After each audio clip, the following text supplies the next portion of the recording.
Hello, this is Garry. I'm wanting to talk to you about what life is like as an adult with Asperger syndrome, and sometimes the difficulties, or often the difficulties, of expectations and relationships.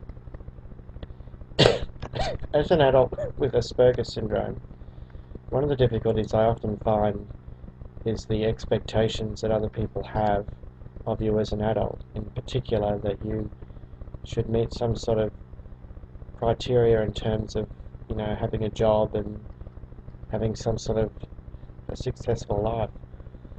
I've grown to accept that I'm not really, I'm just a person that's a survivor. I don't really have any talents. I mean, every time I've tried to undertake something, perhaps my expectations have been too high or my expectations have met with disappointment. I often find that it is much easier to just not have expectations at all and to just simply live your life the best way as possible. In terms of relationships, I really don't see myself entering a relationship because I just don't think, I think I'm too independent, and I don't really have I've grown to accept my own independence, and this is the way I survive. I know some people get married and some people get into relationships and lead happy lives together, but for me, I don't think this is going to be something that's going to happen. I find that I've experienced a lot of things in my life. I've had a relationship. I've also, I guess you could say, done a lot of things that may be considered unconventional by other people.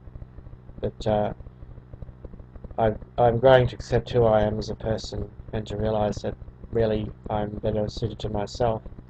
Unfortunately, often siblings don't always understand, or other people don't always understand what it's like for a person with Asperger syndrome, because often sometimes the expectations that you have, or the way you live, or the way you simply go about your life is not always simply understood by other people, and it's quite often sad because often you can't help the fact the way you are. I mean, I can't help the way I am. I just think differently to other people, and yet people don't always get it. They just think that you somehow intentionally be different, or you deliberately set out to not have any interest in other people or their children or whatever. I mean, I find it a struggle just to live day to day, in terms of finding out who I am and finding what I'm good at, because I really, at 37 years of age, I still don't really know what I'm good at, and that's a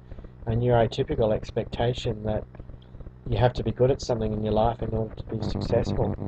I mean, success is measured by your own talents, and it's not always a good thing to have to compare yourself or measure yourself against other people. I mean, I think as an adult with Asperger syndrome, I think for men with Asperger syndrome, it's a lot harder to enter things like relationships and to be able to show emotions and read body language and signals like other people. I mean, I think Asperger syndrome, you live in your own world and you can't always communicate with the world around you, and it's like walking through a minefield at times because you don't know whether you're going to offend someone or say something or do something because you're not always aware of the signals that are around you. I sometimes have offended people and I haven't really known why, and sometimes they don't talk to you and you don't know why, whereas they could simply say to you that, hey, you offended me or you did something to upset me, rather they ignore you and you don't really know what's going on with them. But I think that society has to understand and accept Asperger syndrome as a real issue, because there are a lot of people with it. More and more adults are getting diagnosed as we speak, and more children are being diagnosed with it.